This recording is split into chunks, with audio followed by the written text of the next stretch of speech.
നമ്മൾ ഏതാണ്ട് ഓർത്തതുപോലെ 6 മാസത്തിന് ശേഷമാണ് നമ്മൾ ഇങ്ങനെ ഒരു ബൈബിൾ ക്ലാസ്സിനായിട്ട് നമ്മൾ ഒരുമിച്ച് കൂടുന്നത്. വാസ്തവത്തിൽ നമ്മൾ ഇന്ന് കൂടിയത് ബൈബിൾ ക്ലാസ്സിന് മാത്രമല്ല കേട്ടോ, പാട്ട് പാടാനും കേൾക്കാനും ഇടാം.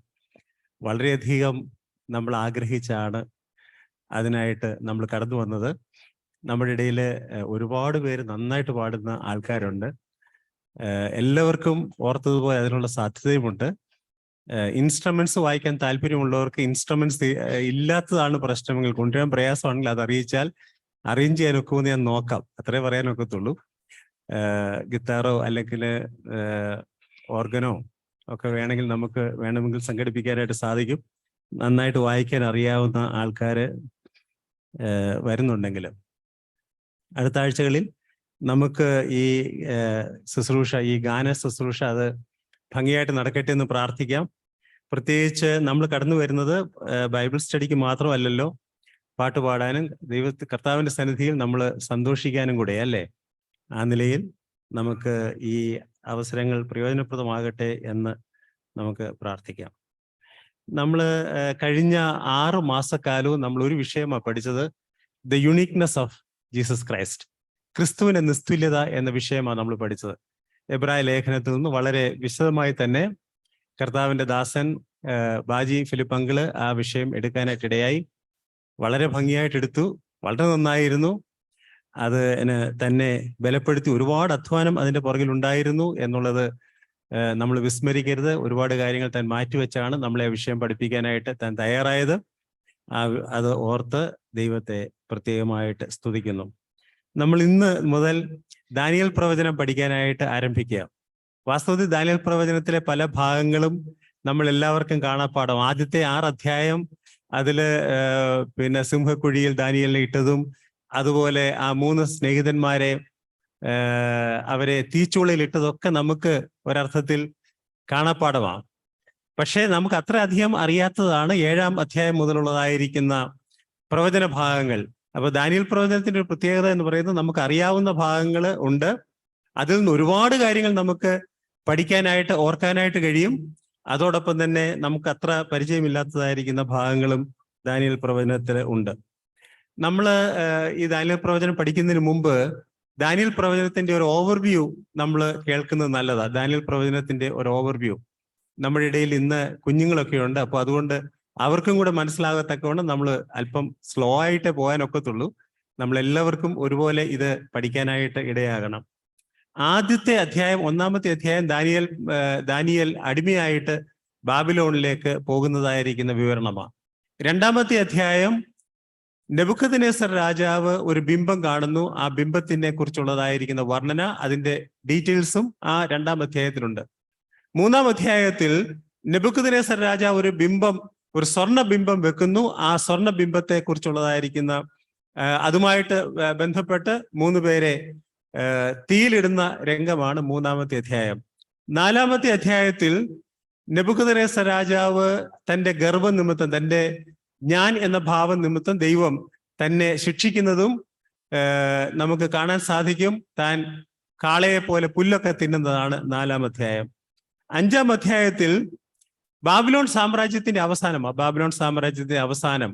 അവിടെ ബെൽഷസ്സർ രാജാവ് ഭിത്തിയിൽ ഒരു എഴുത്ത് കണ്ടു. അദ്ദേഹമാണ് ബാബിലോൺ സാമ്രാജ്യത്തിന്റെ ഏറ്റവും അവസാനത്തെ രാജാവ് എന്ന് നമുക്ക് പറയാൻ സാധിക്കത്തില്ല. വാസ്തവത്തിൽ തന്റെ പിതാവ് നെബോണിഡസ് എന്ന് പറയുന്നതായിരിക്കുന്ന ഒരു രാജാവിന് വേണ്ടി ഭരിച്ചിരുന്ന ഒരു വ്യക്തിയായിരുന്നു ദാര്യാവേശ്. ആ ദാര്യാവേശ് രാജാവ് മരണമാണ്. താൻ ആ ദിവസം, ആ രാത്രിയിൽ കൊല്ലപ്പെടുന്നതാണ് നമുക്ക് 5-ാം അധ്യായത്തിൽ കാണുവാനായിട്ട് കഴിയുന്നത്. 6-ാം അധ്യായത്തിൽ മേദ്യ പേർഷ്യ രാജാവായിരിക്കുന്ന ദാര്യാവേശ്, മറ്റത് ബെൽഷസ്സർ,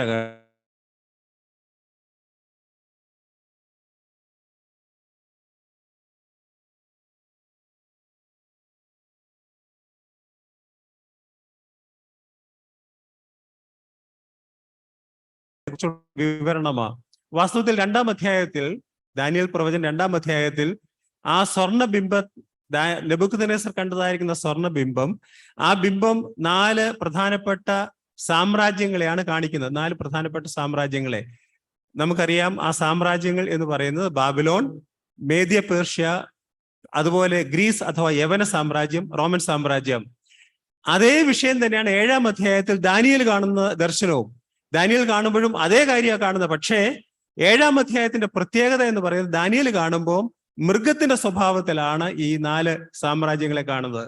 രാജാവ് കണ്ടത് എങ്ങനെയാ? ഒരു മനോഹരമായിരിക്കുന്ന ഒരു സ്വർണ്ണബിംബം. അത് വാസ്തവത്തിൽ ഒരു ലോക മനുഷ്യൻ ഈ ലൗകികമായിരിക്കുന്ന കാര്യങ്ങളെ കാണുമ്പം അത് വലിയ അലങ്കാരികമായിട്ട് ഭംഗിയായിട്ട് കാണും. പക്ഷേ ഒരാത്മീയൻ ഈ ലോക കാര്യങ്ങളെ കാണുമ്പോൾ എങ്ങനെയാ കാണുന്നേ? ഇതുപോലുള്ളതായിരിക്കുന്ന ക്രൂരമൃഗം, ക്രൂരമായിരിക്കുന്ന അവസ്ഥയിലാണ് കാണുന്നത്. ആ വ്യത്യാസം നമുക്ക് 7-ാം അധ്യായത്തിൽ നിന്ന് പഠിക്കുവാനായിട്ട് സാധിക്കും. 7-ാം അധ്യായത്തിൽ തന്നെ അവിടെ ചെറിയ കൊമ്പ് എന്ന് നമ്മൾ വായിക്കുന്നു. ചെറിയ കൊമ്പ് അത് വാസ്തവത്തിൽ അന്തിക്രിസ്തുവിനെ കാണിക്കുന്നതാണ് 7-ാം അധ്യായത്തിൽ. 8-ാം അധ്യായത്തിൽ വീണ്ടും നാം വേറൊരു ചെറിയ കൊമ്പ് കാണും. അത് ഗ്രീസ് ഭരണാധിപനായിരിക്കുന്ന അന്ത്യോക്യസ് എപ്പിഫാനസിനെ കുറിച്ച് ആണ് എന്ന് നമുക്ക് വിചാരിക്കാൻ കഴിയും. അവിടെയും വാസ്തവത്തിൽ അന്തിക്രിസ്തുവിനെ കുറിച്ചുള്ളതായിരിക്കും ചില കാര്യങ്ങളും 8-ാം അധ്യായത്തിൽ രേഖപ്പെടുത്തിയിട്ടുണ്ട്. 8-ാം അധ്യായത്തിൽ രേഖപ്പെടുത്തിയിട്ടുണ്ട്. അവിടെ ആട്ടുകൊറ്റന്റെയും കോലാട്ടുകൊറ്റന്റെയും വിവരണമാണ് നമ്മൾ 8-ാം അധ്യായത്തിൽ കാണുന്നത്.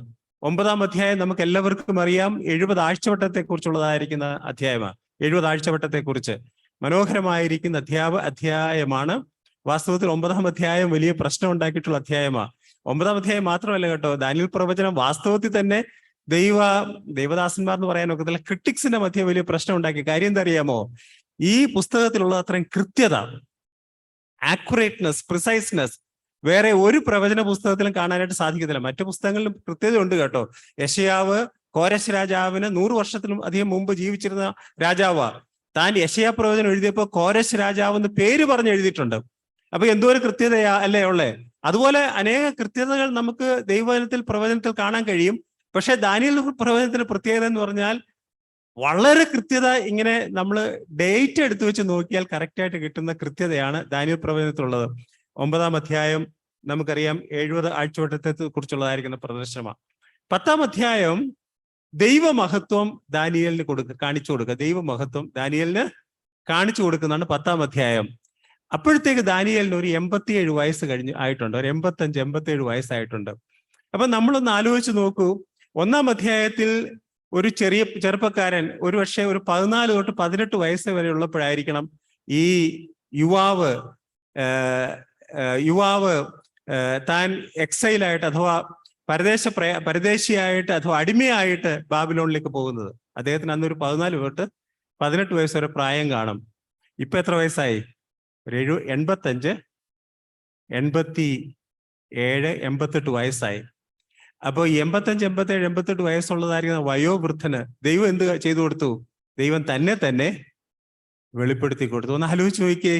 ഒരു വലിയ ജീവിതം, ഒരു ജീവിതം മുഴുവൻ 14-ാമത്തെ വയസ്സിൽ അല്ലെ 18-ാമത്തെ വയസ്സിൽ ഒരു ജാതീയ രാഷ്ട്രത്തിൽ പോയി അവിടെ അനവധിയായിരിക്കുന്ന വലിയ സ്ഥാനങ്ങളൊക്കെ സ്വീകരിച്ച് അവിടെ എല്ലാ കാര്യങ്ങളും ചെയ്തിട്ട് അവസാനം ആലോചിച്ച് നോക്കൂ, എല്ലാം കഴിഞ്ഞ് വയോവൃദ്ധനായിരിക്കുന്ന മനുഷ്യന് അവിടെ ദൈവം തന്നെ ഏൽപ്പിച്ചു കൊടുക്കുക. ഈ വാസ്തവത്തിൽ ഈ പുസ്തകം നമ്മൾ ശരിയായ രീതിയിൽ അപഗ്രഥിച്ച് പഠിച്ചാൽ നമ്മുടെ ക്രിസ്തീയ ജീവിതത്തിന് അത് വളരെ പ്രയോജനമാണ്. ഒരു മനുഷ്യൻ, സാധാരണ മനുഷ്യൻ, ഒരു യുവാവ്, 14-18 വയസ്സുള്ള ഒരു യുവാവ് ഒരു ജാതീയ രാജ്യത്തിൽ തനിക്ക് എങ്ങനെ വേണേലും ജീവിക്കാൻ പറ്റുന്നതായ ഒരു രാജ്യത്തിൽ താൻ അവിടെ പോയി എന്ന് മാത്രമല്ല, പടിപടിയായിട്ട് ദൈവവുമായിട്ടുള്ളതായിരിക്കുന്ന സമ്പർക്ക നിമിത്തം അവന് ഒരു പ്രായമായി ഒരു 87 വയസ്സായി കാണും 10-ാം അധ്യായം എഴുതുമ്പോൾ, അല്ലെ ഒരു 85 വയസ്സ് കഴിഞ്ഞു കാണും.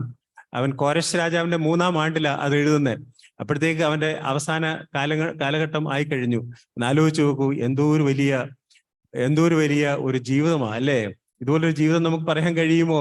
ഒരു ജീവിതകാലം മുഴുവൻ ജീവിച്ചിട്ട് അവസാന നിമിഷങ്ങളിൽ ദൈവം തന്നെ തനിക്ക് കാണിച്ചു കൊടുക്കുന്നു. അതാണ് 10-ാമത്തെ അധ്യായം. 11-ാം അധ്യായം അത് വളരെ പ്രധാനപ്പെട്ട അധ്യായമാണ്. ദാരിയാവേശ് രാജാവ് മുതൽ വാസ്തവത്തിൽ അന്ത്യകാലം വരെയുള്ളതായിരിക്കുന്ന അനേക കാര്യങ്ങൾ നമുക്ക് 11-ാം അധ്യായത്തിൽ കാണാൻ കഴിയും. 11-ാം അധ്യായം പഠിച്ചാൽ നമുക്ക് അതിശയം തോന്നും. കാര്യം എന്താ അറിയാമോ? പല കാര്യങ്ങളും കൃത്യമായിട്ട് രേഖപ്പെടുത്തിയിരിക്കുക. കൃത്യമായിട്ട് ചരിത്രം നമ്മൾ നോക്കിയാൽ കൃത്യമായിട്ട് രേഖപ്പെടുത്തിയിരിക്കുക. അത് 11-ാം അധ്യായത്തിൽ കാണാനായിട്ട് കഴിയും. 12-ാം അധ്യായം അന്ത്യകാലത്തെക്കുറിച്ചും പറഞ്ഞിട്ട് ദാനിയേലിനോട് പറഞ്ഞു. എന്താ പറഞ്ഞ്? 12-ാം അധ്യായം അവസാനിക്കുന്നത് എങ്ങനെയാ അധ്യായം അവസാനിക്കുന്നത് നോക്കിയാട്ട്. 12-ാം അധ്യായം അവസാനിക്കുന്ന ദാനിയേൽ പ്രവചനം 12-ാം അധ്യായത്തിന്റെ 13-ാം വാക്യം വായിച്ചാട്ട്.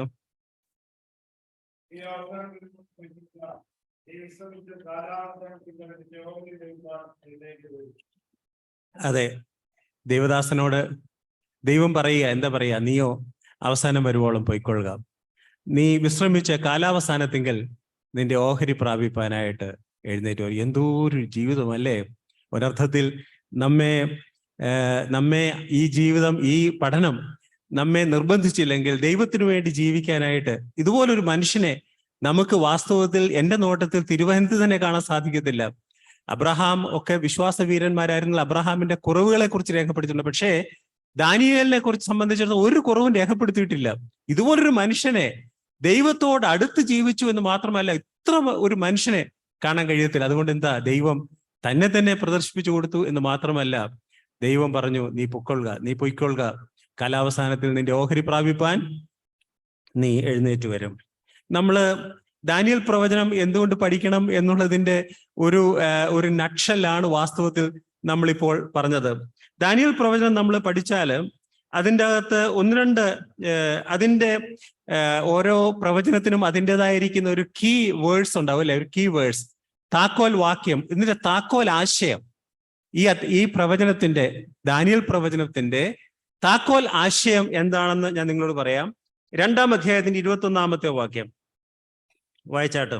2-ാം അധ്യായത്തിന്റെ 21-ാമത്തെ വാക്യം.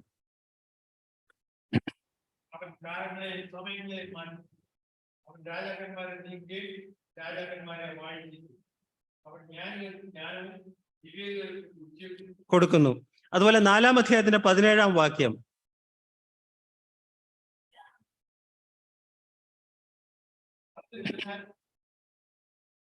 വായിച്ചു.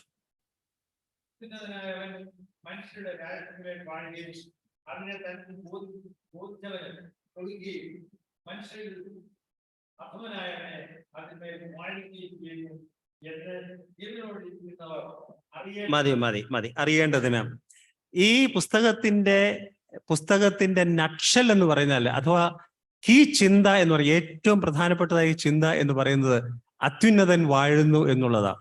ഈ ഭൂമിയെ ഭരിക്കുന്നത്, ഭൂരാജാക്കന്മാരെ ഭരിക്കുന്നത് കർത്താവാണ്, ദൈവമാണ് എന്നുള്ളതാണ് നമുക്ക് ഈ പുസ്തകം ആദ്യോടന്തം പഠിച്ചാൽ കാണാനായിട്ട് കഴിയുന്നത്. അപ്പോൾ നമ്മോട് ചോദിക്കുക, കീ വേർഡ്സ് എന്താന്ന് ചോദിച്ചാൽ, എന്താ കീ വേർഡ്സ് എന്ന് വെച്ചാൽ അറിയാം അർത്ഥം എന്താ? കീ വേർഡ്സ് എന്ന് വെച്ചാൽ എന്താ അർത്ഥം? പലപ്പോഴും സാധാരണ ആൾക്കാർ കീ വേർഡ്സ് ആയിട്ട് പറയുന്നത് എന്തറിയാം? ആ അധ്യായത്തിൽ ഏറ്റവും നമ്മുടെ മനസ്സിനെ മഥിക്കുന്നതായിരിക്കുന്ന ഏതെങ്കിലും വാക്യമുണ്ട്, അത് കീ വേർഡ്സ് ആയിട്ട് പറയും. പക്ഷെ അതല്ല. കീ വേർഡ്സ് എന്ന് പറയുന്നത് ആ അധ്യായത്തിന്റെ ആകമാനം തുക എടുത്താൽ നമുക്ക് കിട്ടുന്നതായിരിക്കുന്ന ആശയം എന്താ? ചിലപ്പോൾ ആ വേർഡ്സ് അത്ര അങ്ങ് നമ്മുടെ ഹൃദയത്തെ മഥിക്കുന്നതല്ലെങ്കിൽ പോലും അതിൽ അടങ്ങിയിരിക്കുന്നതായിരിക്കുന്ന ആശയത്തിന്റെ ഒരു ആകത്തുക, അതാണല്ലോ കീ വേർഡ്സ്, അല്ലേ? നമുക്ക് വേണമെങ്കിൽ ഈ പുസ്തകത്തിന്റെ കീ വേർഡ്സ് ആയിട്ട് നമുക്ക് വേണമെങ്കിൽ 4-ാം അധ്യായത്തിന്റെ 17-ാം വാക്യത്തെ പറയാനായിട്ട് സാധിക്കും. അത്യുന്നതനായവൻ മനുഷ്യരുടെ രാജത്വത്തിന്മേൽ വാഴുന്നു, അതിനെ തനിക്ക് ബോധിച്ചവന് കൊടുക്കുന്നു, മനുഷ്യർ അധമനായവനെ അതിന്മേൽ വാഴിക്കുന്നു. ദൈവമാണ് കാര്യങ്ങളെ നിശ്ചയിക്കുന്നത്. ഇന്ന് വാസ്തവത്തിൽ നമ്മൾ വിചാരിക്കും, എന്തുകൊണ്ടാണ് ഇന്ത്യ മഹാരാജ്യത്ത് ഇങ്ങനെയുള്ള ഭരണക്രമങ്ങൾ വരുന്നത്, എന്തുകൊണ്ടാണ് ഇങ്ങനെയുള്ളതായിരിക്കുന്ന കാര്യങ്ങൾ വരുന്നത് എന്നുള്ള കാര്യം ഒരുപക്ഷെ നാം ചിന്തിക്കാൻ സാധ്യതയുണ്ട്. പക്ഷേ നമുക്കറിയാം, ദൈവമാണ് കാര്യങ്ങളെല്ലാം നിയന്ത്രിക്കുന്നത് എന്നുള്ള വസ്തുത നമുക്ക് മനസ്സിലാക്കാനായിട്ട് സാധിക്കും. ദാനിയേൽ പ്രവചനത്തിന്റെ വേറൊരു കാര്യം എന്താ അറിയാമോ? ദാനിയേൽ പ്രവചനം വാസ്തവത്തിൽ വെളിപ്പാട് പുസ്തകത്തിന്റെ കോംപ്ലിമെന്ററിയാണ്.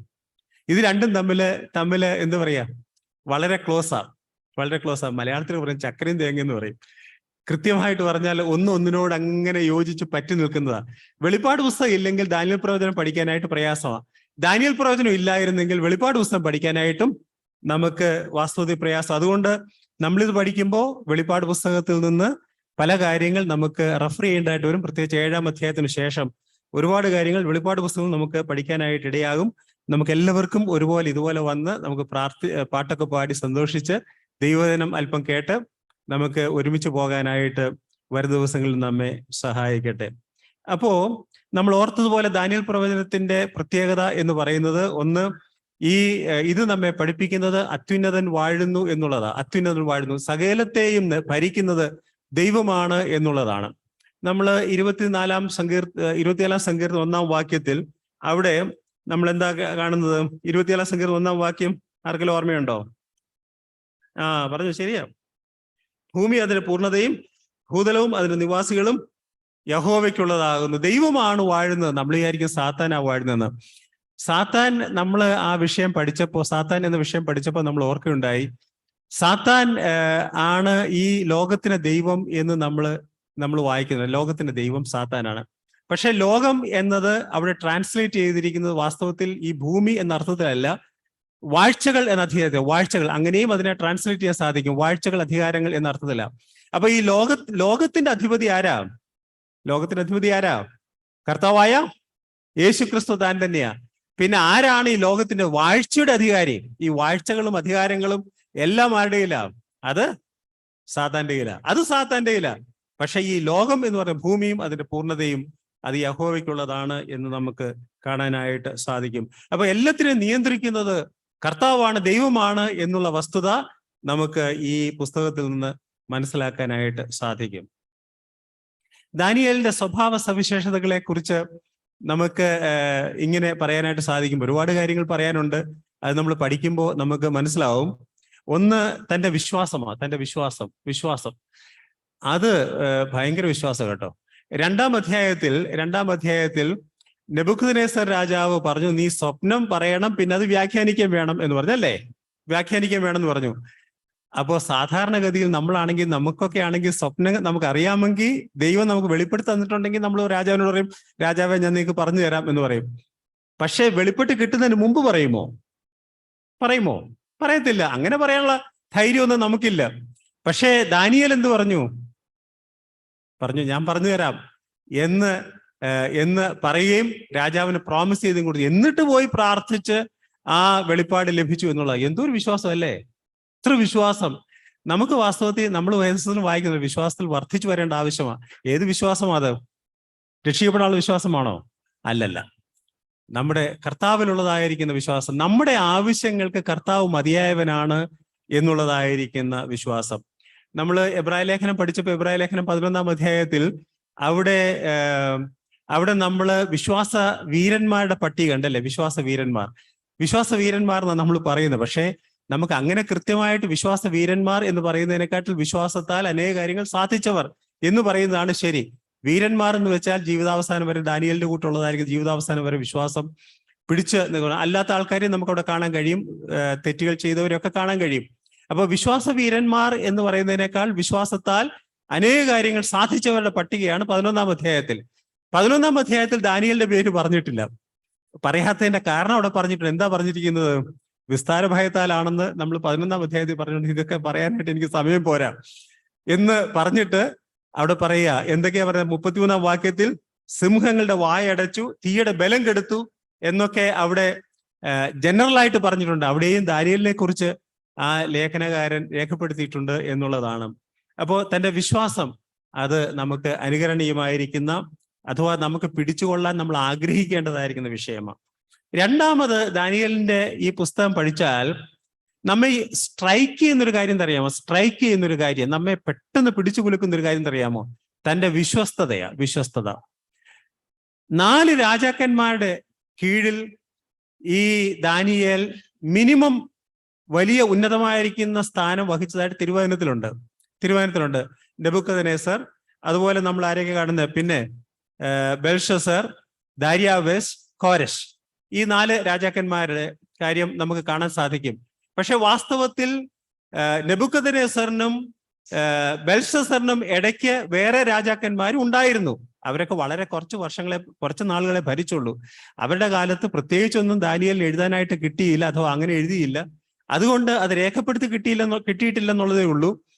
കുറഞ്ഞത് 4 രാജാക്കന്മാർ, അതിലധികം രാജാക്കന്മാരുടെ കാലത്ത് താൻ ഈ പ്രവൃത്തി ചെയ്തു, വലിയ സ്ഥാനമാനങ്ങൾ വഹിച്ചു, അങ്ങേയറ്റം താൻ വിശ്വസ്തനായിരുന്നു.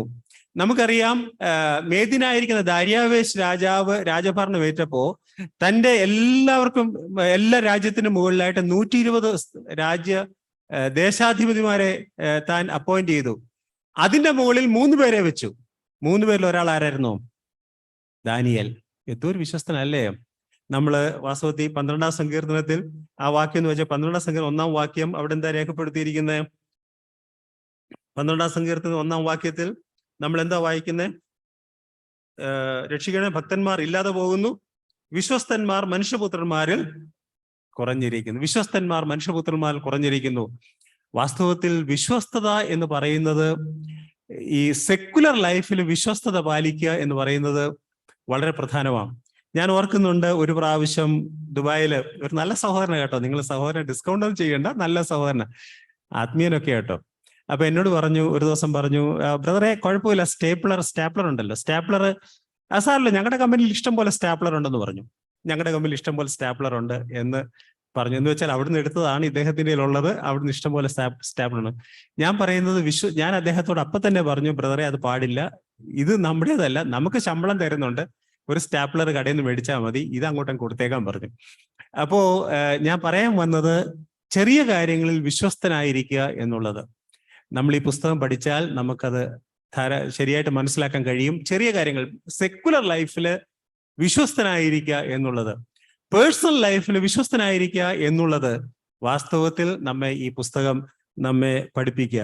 അപ്പോ ദാനിയേലിന്റെ വിശ്വാസം, ദാനിയേലിന്റെ വിശ്വസ്തത, അനേക കാര്യങ്ങൾ പറയാൻ കഴിയും. ദൈവാശ്രയം, അതുപോലെ തന്നെ ദൈവസന്നിധി താഴ്മ, തന്റെ പ്രാർത്ഥനാ ജീവിതം എടുത്തു പറയേണ്ടതാ.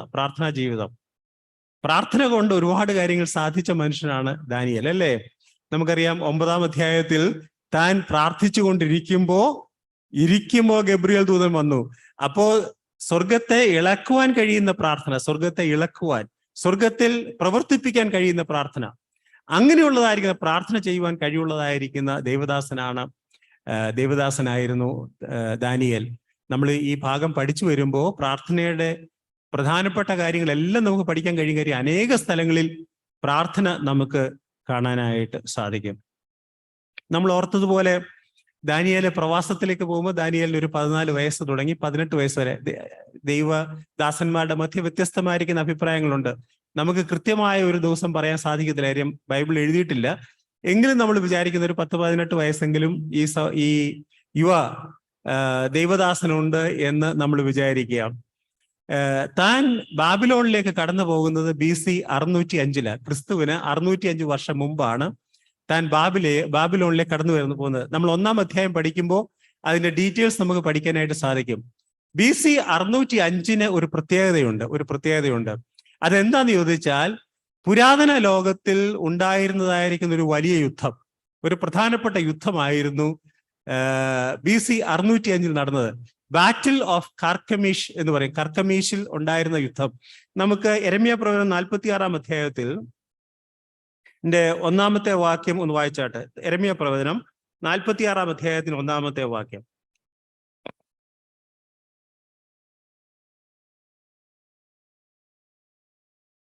*46:1.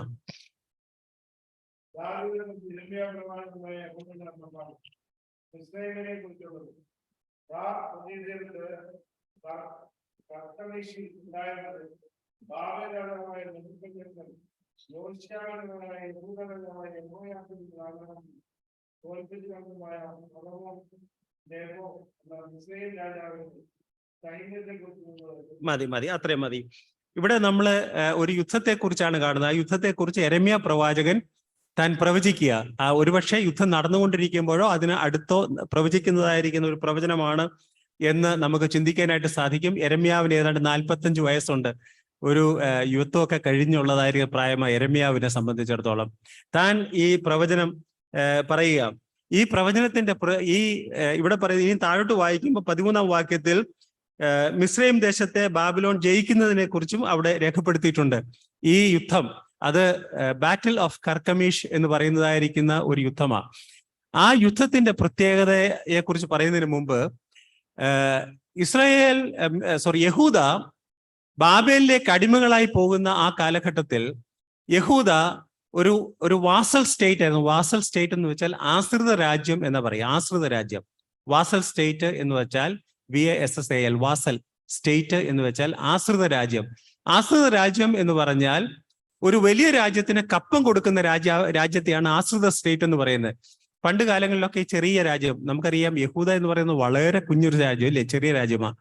അപ്പൊ ഈ ചെറിയ രാജ്യത്തിൽ അവർക്ക് നിലനിൽക്കണമെങ്കിൽ വലിയൊരു രാജാവിന്റെ സഹായം വേണം, അല്ലെങ്കിൽ എല്ലാവരും വന്ന് അവരെ ഇഷ്ടം പോലെ അവരെ ആക്രമിക്കും. അതുകൊണ്ട് എന്ത് ചെയ്യും, അവര് പോയി ഒരു രാജാവിന് ചെറിയ കപ്പമൊക്കെ കൊടുക്കും. അന്ന് അവർ ഈജിപ്തിന് കപ്പം കൊടുത്ത് ഈജിപ്തിന്റെ അധീനതയിൽ എന്ന് പറയാൻ ഒക്കത്തില്ല, യഹൂദന്മാര് അവരുടെ തന്നെ യഹൂദ രാഷ്ട്രം, അവർ തന്നെ സ്വതന്ത്രരായിരുന്നു എങ്കിലും കപ്പം കൊടുത്ത് ജീവിച്ച രാജ്യമായിരുന്നു, ആശ്രിത രാജ്യമായിരുന്നു, അവരെ ആശ്രയിച്ചു കഴിഞ്ഞ രാജ്യമായിരുന്നു. എന്നാൽ ഈ കർക്കമേശിലുണ്ടായ യുദ്ധത്തിൽ, യെരമ്യാ പ്രവചനം നമ്മൾ വായിച്ച യുദ്ധത്തിൽ, അവിടെ ഫറവോൻ നെഖോയെ, ഈജിപ്ഷ്യൻ രാജാവ് ഫറവോൻ നെഖോയെ ബാബിലോൺ രാജാവ് തോൽപ്പിച്ചു. ആ തോൽപ്പിച്ചത് വളരെ പ്രധാനമാണ്. ഒന്നാമത്തെ കാര്യം, അന്നത്തെ കാലത്ത് ഒരു പ്രധാനപ്പെട്ട സാമ്രാജ്യം എന്ന് വേണമെങ്കിൽ പറയാം, ഒരു രാഷ്ട്രമായിരുന്നു ഈജിപ്റ്റ്. വളരെ പ്രധാനപ്പെട്ട രാഷ്ട്രമായിരുന്നു. അവരുടെ ശക്തി നഷ്ടപ്പെട്ടു പോയി. അവരെ നശിപ്പിച്ചു കളഞ്ഞില്ല, എന്നാൽ അവരുടെ ചില സ്ഥലങ്ങളൊക്കെ അവർക്ക് പിടിക്കാനായിട്ടിടയായി. ബാബിലോൺകാര് ഈജിപ്തിന്റെ കുറെ സ്ഥലങ്ങളൊക്കെ, കർക്കമീഷ് എന്ന് പറയുന്നത് വാസ്തവത്തിൽ ഈജിപ്തിന്റെ അകത്തുള്ള സ്ഥലമല്ല, ടർക്കി സിറിയയുടെ ബോർഡറാണ്, വേറൊരു സ്ഥലമാണ്. അവിടെയുള്ള ചിലരെയൊക്കെ ചില സ്ഥലങ്ങളൊക്കെ ഇവരുടെ കൂട്ടുവാനായിട്ട് ഇടയായി. അപ്പൊ അങ്ങനെ കൂട്ടി എന്ന് മാത്രമല്ല, അതിനോട് അനുബന്ധിച്ച് യഹൂദയെ ആക്രമിക്കാനായിട്ടും ഇടയായി. എന്തുകൊണ്ട് ആക്രമിച്ചത് എന്ന് ചോദിച്ചാൽ അതിന് പല കാരണങ്ങളുണ്ട്. അതിൽ ഒരു കാരണം, ഈ ഇസ്രായേൽ അഥവാ യഹൂദ എന്ന് പറയുന്നത് മിസ്രൈമിന്റെ ആശ്രിത രാജ്യമാണ്, വാസൽ സ്റ്റേറ്റാ. വാസൽ സ്റ്റേറ്റ് ആയതുകൊണ്ട് ഇവരെന്നും എന്ത് പ്രശ്നം വന്നാലും ഈജിപ്തിലോട്ട് കടന്നു പോകും. അപ്പൊ അത് പാടില്ലാത്തത് കൊണ്ട് നെബൂഖദ്നേസർ എന്ത് ചെയ്തു, ഇവരെയും കൂടെ ആക്രമിച്ചു. ഇതിന് വേറൊരു കാരണങ്ങളുണ്ട് കേട്ടോ, വേറൊരു കാരണമുണ്ട് രാഷ്ട്രീയമായി. ആ കാരണം എന്താന്ന് ചോദിച്ചാൽ, ഒരു വലിയ രാജവീഥി, കിങ്സ് ഹൈവേ എന്നാ പറയാ, കിങ്സ് ഹൈവേ ദൈവവചനത്തിലുണ്ട് കേട്ടോ. ഞാൻ ആ വാക്യം വായിച്ചു കഴിക്കാം. സംഖ്യാപുസ്തകം 20-ാം അധ്യായത്തിന്റെ 17-ാം വാക്യം. അത് മോശ ഈജിപ്തിൽ നിന്ന് വരുന്ന സമയത്ത്, അഥവാ മിസ്രൈമിൽ നിന്ന് വരുന്ന സമയത്ത് താൻ പറഞ്ഞ കാര്യം, കാദേശിൽ നിന്ന് ഏദോം വഴി വരുന്ന കാര്യത്തെക്കുറിച്ച് പറയുന്നതാണ്. സംഖ്യാപുസ്തകം 20-ാം അധ്യായത്തിന്റെ 17-ാമത്തെ വാക്യം വായിച്ചാട്ടോ.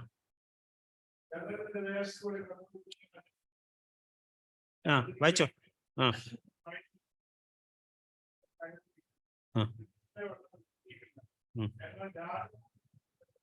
അതാ രാജപാത, അതാ കിങ്സ് ഹൈവേ എന്ന് പറയുന്നതായിരിക്കും പാത. അത് ഈജിപ്തിൽ നിന്ന് മെസൊപ്പൊത്താമിയ അഥവാ കൽദേർ രാജ്യം വരെ നീണ്ടു കിടക്കുന്നതായിരിക്കുന്ന ഒരു വീഥിയാണ്.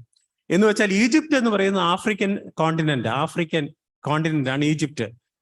മെസൊപ്പൊത്താമിയ എന്ന് പറയുന്നത് ഏഷ്യയുടെ ഭാഗമാണ്. നമുക്ക് വേണമെങ്കിൽ ഇങ്ങനെ പറയാം, ആഫ്രിക്കയും ഏഷ്യയും തമ്മിൽ ബന്ധിപ്പിക്കുന്നതായിരിക്കുന്ന ഒരു പ്രധാനപ്പെട്ട ഹൈവേ, അത് കടന്നു പോകുന്നത് പലസ്തീനിൽ കൂടെ. അപ്പം ഈ സ്ഥലം ഇവരുടെ കയ്യിൽ എത്തുക എന്ന് പറയുന്നത് നെബൂഖദ്നേസർ രാജാവിനെ സംബന്ധിച്ചും വളരെ പ്രധാനമാണ്. ഞാൻ പറഞ്ഞ ആശയം മനസ്സിലാവുന്നുണ്ടല്ലോ അല്ലേ? നമുക്ക് ഇതേ ഭാഗം തന്നെ, ഇതേ വിഷയത്തെ തന്നെ നമുക്ക് ആവർത്തന പുസ്തകത്തിൽ, യെരമ്യാവിന്റെ പുസ്തകത്തിലൊക്കെ നമുക്ക് ഈ രാജവീഥിയെ കുറിച്ച് കാണാനായിട്ട് സാധിക്കും. വളരെ പഴയ കാലത്ത് ഏറ്റവും പ്രധാനപ്പെട്ടതായിരിക്കുന്ന ഒരു വീഥിയാണ്, ഒരു ഹൈവേ ആണ് കിങ്സ് ഹൈവേ. അത് മിസ്രൈമിൽ നിന്ന് അഥവാ ഈജിപ്തിൽ നിന്ന് അത് മെസൊപ്പൊത്താമിയ വരെ അഥവാ ബാബിലോൺ വരെ പോകുന്നതായിരിക്കുന്ന വലിയൊരു ഹൈവേയാണ്. അത് നമുക്കറിയാലോ, ഇന്നത്തെ കാലത്തും ഈ ഹൈവേ വളരെ പ്രധാനമാണ്. നമുക്കറിയാം, ഇന്ന് ചൈനയൊക്കെ പാകിസ്ഥാനിലും അവിടെ ഇവിടെയൊക്കെ ഹൈവേ നിർമ്മിക്കുന്നുണ്ടല്ലേ, ചൈനയുമായിട്ട് കണക്ട് ചെയ്യാനായിട്ട്. അതെന്തിനാ നിർമ്മിക്കുന്നത്? എന്തിനാ? വളരെ പ്രധാനമാണ്, ഇപ്പോഴും പ്രധാനമാണ്. റോഡ് മാർഗത്തിലുള്ളതായിരിക്കുന്ന അഥവാ റോഡും അതുപോലെ തന്നെ ഷിപ്പ് പോകാനുള്ള വഴികളൊക്കെ വളരെ പ്രധാനമാണ്. അപ്പം ഈ രണ്ട് കാര്യങ്ങളാണ് നമുക്ക് രാഷ്ട്രീയമായി പ്രധാനം. ഒന്ന്, എന്ത് കാര്യം വന്നാലും യഹൂദന്മാർ ആദ്യം എങ്ങോട്ട് പോകും? ഈജിപ്തിലേക്ക് പോകും. കാര്യം ഈജിപ്റ്റ് അവർക്ക് പണ്ട് തുടങ്ങിയ അവരുമായിട്ട് സ്നേഹമാണ്, അവരുടെ ഒരു ആശ്രിത രാജ്യമായിരുന്നു. അതുകൊണ്ട് അവരെ തോൽപ്പിച്ച് അവരെ നമ്മുടെ കൂടെ നിർത്തുക എന്നുള്ളത് നെബൂഖദ്നേസറിന് വളരെ പ്രധാനമായിരുന്നു.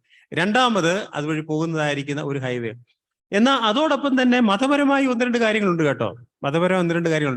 വാസ്തു നമ്മൾ നോക്കിയാൽ യെരമ്യാ പ്രവചനമൊക്കെ നോക്കിയാൽ, യെരമ്യാ പ്രവചനത്തിലൊക്കെ അനേക പ്രാവശ്യം ദൈവം അവരോട് പറഞ്ഞു, നിങ്ങൾ അന്യ ദൈവങ്ങളെ സേവിക്കരുത്, വിഗ്രഹങ്ങളെ വിട്ടോടണം എന്ന് പറഞ്ഞു. പക്ഷെ അവര് കേട്ടില്ല. അപ്പൊ ദൈവം പറഞ്ഞു, അങ്ങനെയാണെങ്കിൽ നിങ്ങളെ ഞങ്ങൾ വിടുക. എങ്ങോട്ടാ വിടുന്നേ? ബാബിലോണിലേക്ക്. ബാബിലോൺ നമുക്കറിയാം. ബാബേലിന്റെ പ്രത്യേകത എന്താ? ബാബേലിന്റെ പ്രത്യേകത എന്താ? അത് വിഗ്രഹങ്ങളുടെ നാടാണ്. നമുക്ക് അറിയാം, വാസ്തവത്തിൽ വിഗ്രഹങ്ങൾ ആരംഭിച്ചത് തന്നെ ബാബേലിൽ നിന്നാ. അപ്പൊ ബാബേലിലേക്ക് തന്നെ ഇവരെ വിട്ടു. എന്തുകൊണ്ടാ? ഇവര് ഇവിടെ കിടന്നിട്ട് എന്താ ചെയ്യുന്നത്? ചെയ്യല്ലേ ചെയ്യല്ലേ ചെയ്യല്ലേ എന്ന് പറഞ്ഞിട്ട് അവരെന്താ ചെയ്തത്? വിഗ്രഹങ്ങളെ സേവിച്ചു, അന്യദൈവങ്ങളെ സേവിച്ചു, ദൈവവുമായിട്ട് യാതൊരു ബന്ധവുമില്ലാതെ ജീവിച്ചു. ദൈവം പറഞ്ഞു, നിങ്ങൾ ഇങ്ങോട്ട് പൊക്കോ, ബാബേലിലേക്ക് പൊക്കോ എന്ന് പറഞ്ഞു. അപ്പം അത് ഒരു പ്രധാനപ്പെട്ട കാരണമാണ്, അവര് അന്യദൈവങ്ങളെ സേവിച്ചു എന്നുള്ളത്. വേറൊരു പ്രധാനപ്പെട്ട കാരണം, ഇസ്രായേൽ മക്കൾ വാസ്തവത്തിൽ ശബത്ത് ആചരിച്ചില്ല. ഓരോ 7 വർഷം കൂടുമ്പോഴും ഏതെങ്കിലും ഒരു എബ്രായ ദാസൻ അവരുടെ മധ്യേ ഒരു അടിമയായിട്ടുണ്ടെങ്കിൽ ആ എബ്രായ ദാസനെ വിടുവിക്കണം എന്നൊരു നിയമം ഉണ്ടായിരുന്നു. ഇവരത് ചെയ്തില്ലെന്ന് മാത്രമല്ല, ചിലരൊക്കെ വിടുവിച്ചവരൊക്കെ എന്ന് അറിയാമോ, 7-ാം വർഷം വിട്ടു, 8-ാം വർഷം പിന്നെ തിരിച്ചു വിളിച്ചു. നമുക്ക് അത് ഭാഗം വായിക്കാൻ ആഗ്രഹിക്കുന്നില്ല, പക്ഷെ നമുക്ക് നോക്കിയാൽ അത് കാണാൻ കഴിയും. അത് വായിക്കുന്ന യെരമ്യാ പ്രവചനത്തിൽ പ്രവചനം 34-ാം അധ്യായത്തിൽ നമുക്കിത് കാണാനായിട്ട് സാധിക്കും. അവിടെ കാണുന്നത് എന്താ? നിങ്ങൾ ശബത്ത് ആചരിച്ചില്ല, നിങ്ങളുടെ കൂട്ടു സഹോദരനായിരിക്കുന്ന എബ്രായ ദാസനെ നിങ്ങൾ അടിമയാക്കി വെച്ചു. എന്നിട്ട് എന്തോ ഇത് 7-ാം വർഷം അങ്ങോട്ട് വിടും, 8-ാം വർഷം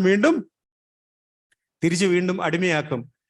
ഇത് കണ്ടപ്പം അവര് പറഞ്ഞു, അങ്ങനെയാണെങ്കിൽ ഒരു കാര്യം, ദൈവം പറഞ്ഞു, അങ്ങനെയാണെങ്കിൽ ഒരു കാര്യം ചെയ്യേ, നീ കുറച്ചുനാള് അടിമയായി കിടന്നു. ബാബേൽ രാജാവ് വന്നപ്പം ആദ്യം കൊണ്ടുപോയതാരെയാ? ശ്രേഷ്ഠമായിരിക്കുന്ന ആൾക്കാരെ അല്ലേ?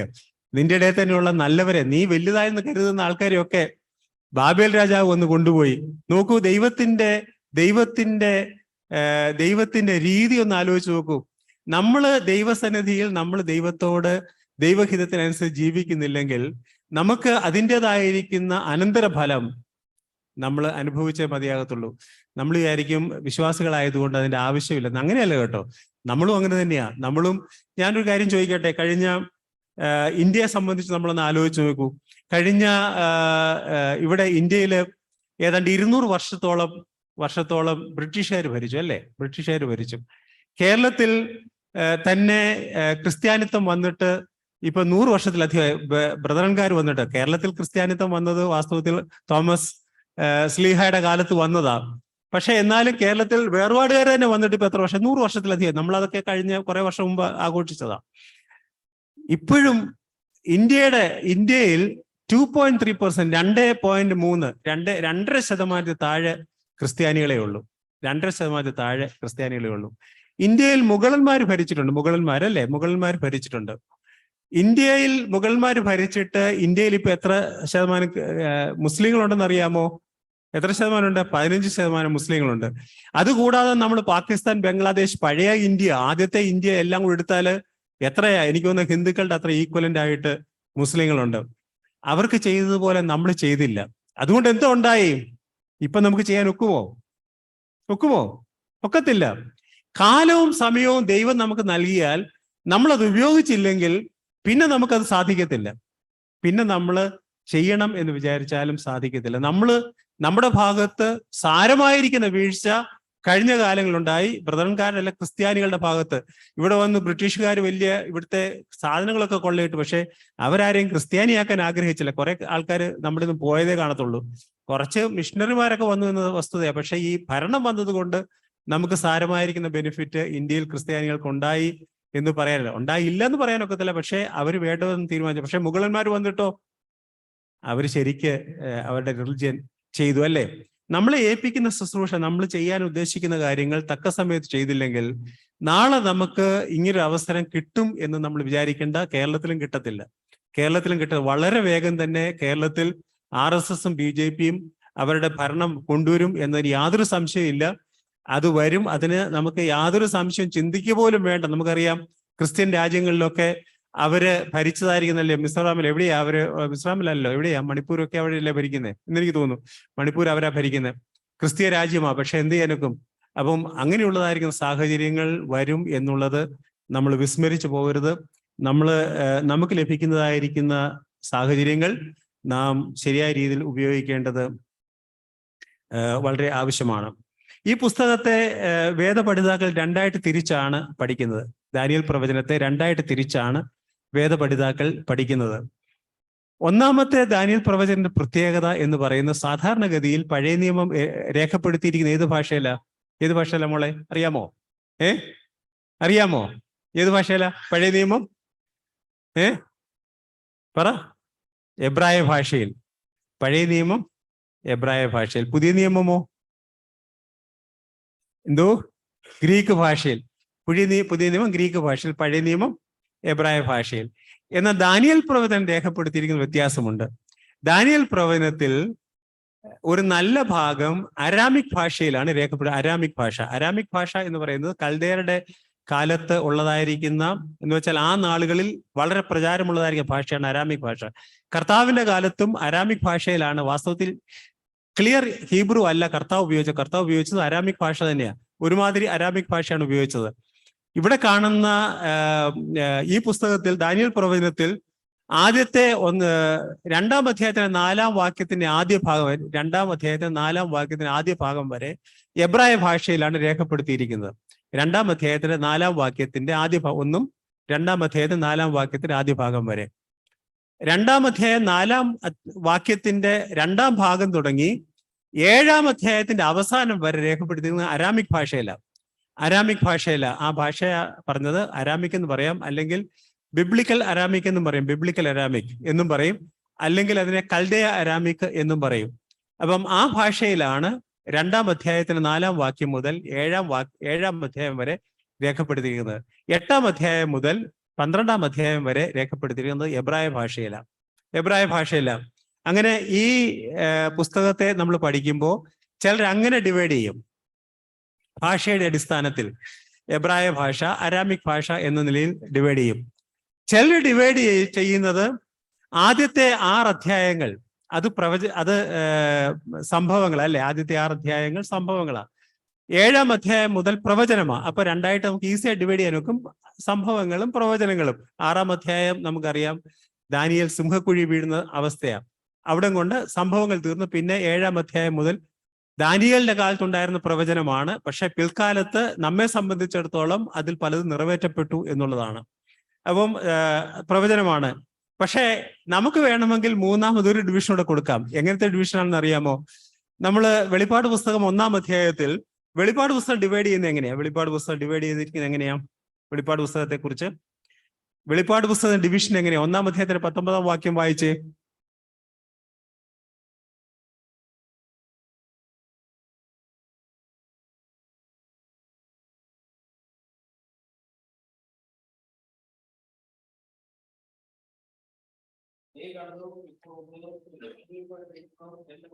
അത് മതി.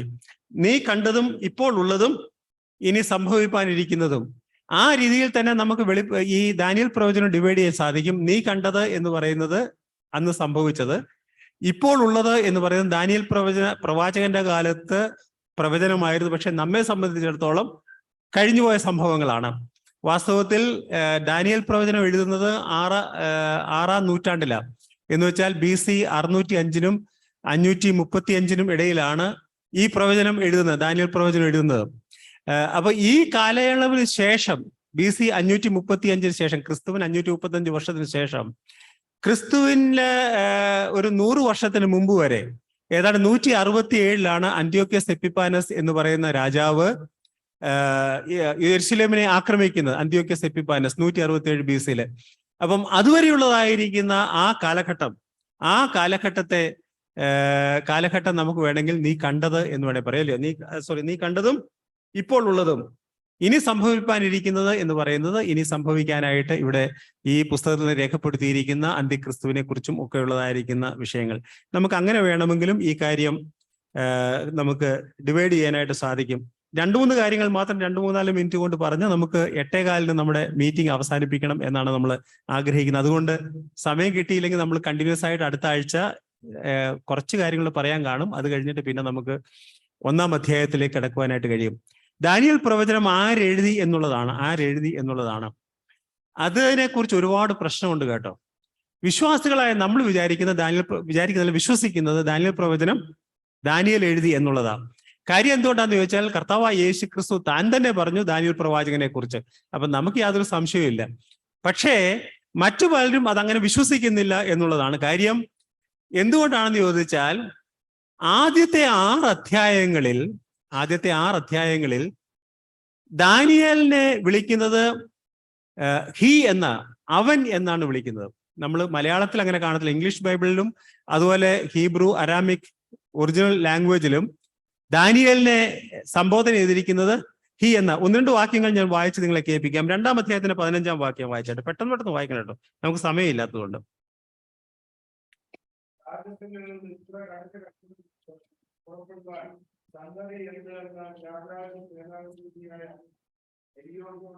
അതെ, അവൻ രാജാവിന്റെ സേനാധിപതി. അതെ, അവൻ എന്ന് പറയുന്ന ആരാ? ദാനിയേൽ അല്ലേ? അതുപോലെ 48-ാമത്തെ വാക്യം വായിച്ചാട്ടെ. 48-ാമത്തെ വാക്യം 48, 2:48. അവന് അനേകം വലിയ സമ്മാനങ്ങൾ കൊടുത്തു എന്നുള്ളത് വായിക്കുന്നു. അവന്.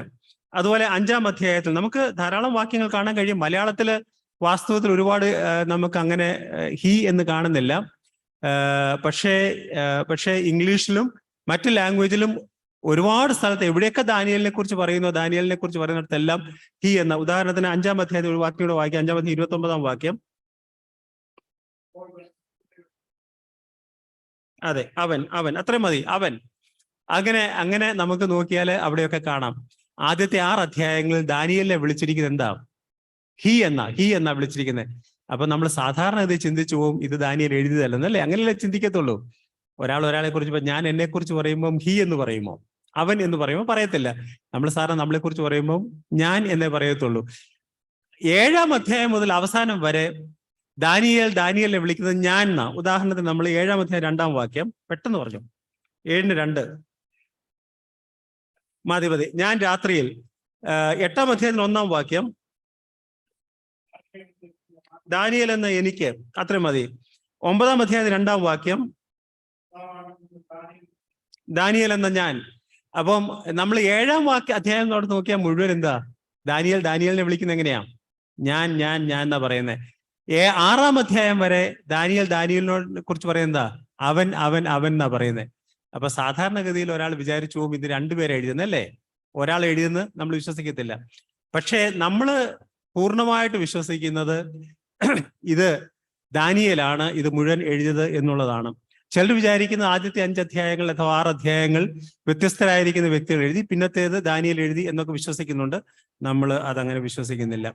എന്നെഴുതി എന്നുള്ള പറഞ്ഞിട്ട് നമ്മൾ ഈ ഭാഗം ഇവിടെ അവസാനിപ്പിക്കുക. എന്നെഴുതി എന്നുള്ളത് നമ്മൾ വിശ്വസിക്കുന്നത് ക്രിസ്തുവിന് മുൻപ് 6-ാം നൂറ്റാണ്ടില് ദാനിയേൽ നമ്മൾ കണ്ടല്ലോ 605 BC 605 BC തുടങ്ങി 535 BC വരെയാണല്ലോ ദാനിയേലിന്റെ പ്രവചന കാലഘട്ടം. ഏതാണ്ട് എനിക്ക് തോന്നുന്നു 70 വർഷം ഉണ്ട് എന്നെനിക്ക് തോന്നുന്നു. 70 വർഷം ആണ് തൻ്റെ പ്രവചന കാലഘട്ടം ദാനിയേലിന്റെ. അപ്പം നമ്മൾ വിശ്വസിക്കുന്നത് ദാനിയേൽ പ്രവചനം എഴുതിയത് 6-ാം നൂറ്റാണ്ടിലാണ്, ക്രിസ്തുവിന് മുമ്പ് 6-ാം നൂറ്റാണ്ടിൽ ആണ്. പക്ഷെ ഒരുപാട് പേര് വിശ്വസിക്കുന്നത് ക്രിസ്തുവിന് മുമ്പ് 2-ാം നൂറ്റാണ്ടിലാണ് ഇത് എഴുതിയതെന്നാണ്. അങ്ങനെയുള്ളവര് ഇത് ദാനിയേൽ എഴുതിയതല്ല എന്നും അവര് പറയാനായിട്ട് ശ്രമിക്കും. അതിന്റെ കാര്യം എന്താണെന്ന് ചോദിച്ചാൽ ഈ പുസ്തകത്തിന്റെ ആക്യുറസിയാ വിഷയം. ഒന്ന്, ഈ പുസ്തകത്തിന്റെ ആക്യുറസി, കറക്റ്റ്നെസ്. 6-ാം അധ്യായം മുതൽ നമ്മൾ പലതും വായിച്ചാൽ ഇതൊരാൾ കണ്ടതുപോലെ എഴുതുന്നത്, കണ്ടതുപോലെ ഇന്ന ആൾക്ക് ഉദാഹരണത്തിന് വിവാഹം കഴിച്ചു കൊടുക്കുന്ന കാര്യങ്ങൾ, ഇന്ന ആളെ ഇന്ന രാജ്യത്തെ ആക്രമിക്കും, അത് കഴിഞ്ഞ് ഇന്നത് സംഭവിക്കും. ഇങ്ങനെ സ്റ്റെപ്പ് ബൈ സ്റ്റെപ്പായിട്ട് നമുക്ക് ഈ പ്രവചനത്തിൽ കാണാനായിട്ട് കഴിയും. അപ്പോൾ ദാനിയേൽ പ്രവചനത്തിൽ കൃത്യതയാണ് പലർക്കും ഇത് ദാനിയേൽ എഴുതിയതല്ല, പിൽക്കാലത്ത് 2-ാം നൂറ്റാണ്ടിൽ, ക്രിസ്തുവിന് മുമ്പ് 2-ാം നൂറ്റാണ്ടിൽ ഈ സംഭവങ്ങളൊക്കെ കഴിഞ്ഞതിന് ശേഷം, അന്ത്യോക്യസ് എപ്പിഫാനസിന്റെ കാലവും കഴിഞ്ഞതിന് ശേഷം എഴുതിയതാണ് എന്ന് വിചാരിക്കാനായിട്ട് കാരണം. എന്നാൽ നമ്മൾ പൂർണ്ണമായിട്ട് വിശ്വസിക്കുന്നു ഇത് താൻ തന്നെ എഴുതിയതാണ് എന്നുള്ളത്. നമുക്ക് ഇന്ന് ഇവിടെ നിർത്താം, നമ്മുടെ സമയം കഴിഞ്ഞിരിക്കുന്നു. ഇനി 1-2 ചെറിയ കാര്യങ്ങളുടെ പറയാനുള്ളൂ. അതോടെ കഴിഞ്ഞിട്ട് നമുക്ക് അടുത്ത ആഴ്ച 1-ാം അധ്യായത്തിലേക്ക് നമുക്ക് വരാനായിട്ട് കഴിയും. നമ്മൾ ദാനിയേൽ പ്രവചനം പഠിക്കുമ്പോൾ നമ്മള് വാസ്തവത്തിൽ നമ്മുടെ വിശ്വാസ ജീവിതത്തെ നമ്മളൊന്ന് പരിശോധിക്കേണ്ടത് ആവശ്യമാണ്. വിശ്വാസ ജീവിതത്തെ നമ്മൾ എത്രത്തോളം നമ്മുടെ വിശ്വാസത്തിൽ നിലനിൽക്കുന്നു എന്നുള്ളത്. നമ്മുടെ ജീവിതത്തെ വിശ്വസ്തത, അത് നമുക്ക് വളരെയധികം നമ്മൾ ഈ ഭാഗത്തു നമുക്ക് പഠിക്കാനായിട്ട് കഴിയും. വിശ്വസ്തത, ദാനിയേൽ തൻ്റെ ജീവിതത്തിൽ വിശ്വസ്തനായിരുന്നത് പോലെ നമ്മുടെ ജീവിതത്തിലും സെക്കുലർ ലൈഫിലും നമ്മുടെ പേഴ്സണൽ ലൈഫിലും എത്രത്തോളം വിശ്വസ്തനായിട്ട് നമുക്ക് നിലനിൽക്കാൻ കഴിയുന്നു എന്നുള്ളത് വളരെ പ്രധാനമാണ്. അത് നമ്മൾ ചിന്തിക്കണം. ചെറിയ കാര്യങ്ങൾ പോലും വിശ്വസ്തനായിരുന്നു. ദാനിയേലിനെ സംബന്ധിച്ച് ചെറിയ കാര്യങ്ങൾ പോലും, മദ്യപിക്കരുത്, അവിടെ പോയിരുന്ന് ഇപ്പം രാജാവിന്റെ ഭോജനം കഴിച്ചാൽ ആരറിയാനോ, ഒരു മനുഷ്യനും അറിയത്തില്ല, ലോകത്തിലൊരു മനുഷ്യനും അറിയത്തില്ല. പക്ഷേ ദാനിയേൽ പറഞ്ഞു, ഇല്ല, ഞാൻ അതുകൊണ്ട് അതിനെക്കൊണ്ട് എന്നെ തന്നെ അശുദ്ധനാക്കുകയില്ല എന്ന് പറഞ്ഞു. ആ ഭാഗം നമുക്ക് വരുമ്പോൾ എന്തുകൊണ്ടാണ് ദാനിയേൽ അങ്ങനെ പറഞ്ഞത് എന്നുള്ളത് അടുത്ത ആഴ്ച നമുക്ക് പഠിക്കാനായിട്ട് സാധിക്കും. അത്ര ചെറിയ കാര്യങ്ങൾ പോലും താൻ വിശ്വസ്തനായിരുന്നു എന്നുള്ളതാണ് ഒരു പ്രത്യേകത. രണ്ടാമത് നമ്മൾ കണ്ടതുപോലെ ഈ ലോകത്തെ ഭരിക്കുന്നത്, വാഴുന്നത് ദൈവമാണ് സകലത്തെയും നിയന്ത്രിക്കുന്നവൻ എന്നുള്ളതാണ്. നമ്മുടെ ജീവിതത്തിലും സംഭവിക്കുന്ന ചെറുതും വലുതുമായിരിക്കുന്ന കാര്യങ്ങൾ അത് ദൈവമാണ് അത് നിയന്ത്രിക്കുന്നത് എന്നുള്ളത് ഈ പുസ്തകം ആദ്യാവസാനം നോക്കിയാൽ അത്യുന്നതൻ വാഴുന്നു എന്നുള്ളത് നമുക്ക് മനസ്സിലാക്കാനായിട്ട് സാധിക്കും. നമ്മുടെ ജീവിതത്തിലും നമുക്ക് ചുറ്റുമുള്ളതായിരിക്കുന്ന സമൂഹത്തിലും ദൈവമാണ് കാര്യങ്ങളെ തീരുമാനിക്കുന്നത് എന്നുള്ളത് നമുക്ക് ഈ വേദഭാഗത്ത് മനസ്സിലാക്കാനായിട്ട് സാധിക്കും. വരും ദിവസങ്ങളിൽ ഈ ചിന്തകൾ നമ്മെ ഭരിക്കട്ടെ. അടുത്ത ആഴ്ച ദൈവം അനുവദിച്ചാൽ നമുക്ക് ഇൻട്രൊഡക്ഷൻ ഓൾമോസ്റ്റ് കഴിഞ്ഞു. 1-2 കാര്യം കൂടെ പറയാനുള്ളൂ. അത് കഴിഞ്ഞിട്ട് നമുക്ക് 1-ാം അധ്യായം നമുക്ക് ആരംഭിക്കാം എന്ന് വിചാരിക്കുന്നു. നിങ്ങൾ എല്ലാവരും കടന്നു വരണം. രണ്ടാമത് നമുക്ക് ചെയ്യാൻ കഴിയുന്ന ഒരു കാര്യം, ഇങ്ങനെയുള്ള മീറ്റിങ്ങിൽ, അതുപോലെ തന്നെ ഈ മീറ്റിംഗ് മാത്രമല്ല, സഹോദരിമാരുടെ മീറ്റിംഗ് ഉണ്ട്, മറ്റ് സഹോദരിമാരുടെ മീറ്റിങ്ങിലും ഒക്കെ നമുക്ക് ആൾക്കാരെ വിളിക്കാൻ കഴിയും. നമുക്ക് ആൾക്കാരെ വിളിച്ച് വരുത്താൻ കഴിയും. നമ്മൾ വരുന്ന ആൾക്കാർ മറ്റുള്ളവരോട് പറയണം, വാ സഹോദര സഹോദരി, നല്ലതാണ്, നല്ല ഗാനങ്ങളൊക്കെ ഉണ്ട്, ഇവിടെ വന്നിരുന്ന് ഈ ഇതുപോലെ പാടുന്നത് പോലെ നമുക്ക് ഒരിക്കലും, എനിക്കറിയത്തില്ല സൂമിൽ ഇതെങ്ങനെ എത്രത്തോളം കേൾക്കാൻ കഴിഞ്ഞു എന്നറിയത്തില്ല, ഇത്ര ഭംഗിയായിട്ട് നമുക്ക് ആസ്വദിക്കാനായിട്ട് സാധ്യമാകുകയില്ല. അപ്പൊ നമ്മൾ ദയവ് ചെയ്ത് നിങ്ങൾ മറ്റുള്ളവരെയും കൂടെ ക്ഷണിച്ച് നമുക്ക് ഒരുമിച്ച് ഈ മീറ്റിംഗ് അനുഗ്രഹമായിട്ട് നടത്തുവാൻ ദൈവം നമ്മെ സഹായിക്കട്ടെ. ദൈവനാമം വാഴ്ത്തപ്പെടുമാറാകട്ടെ.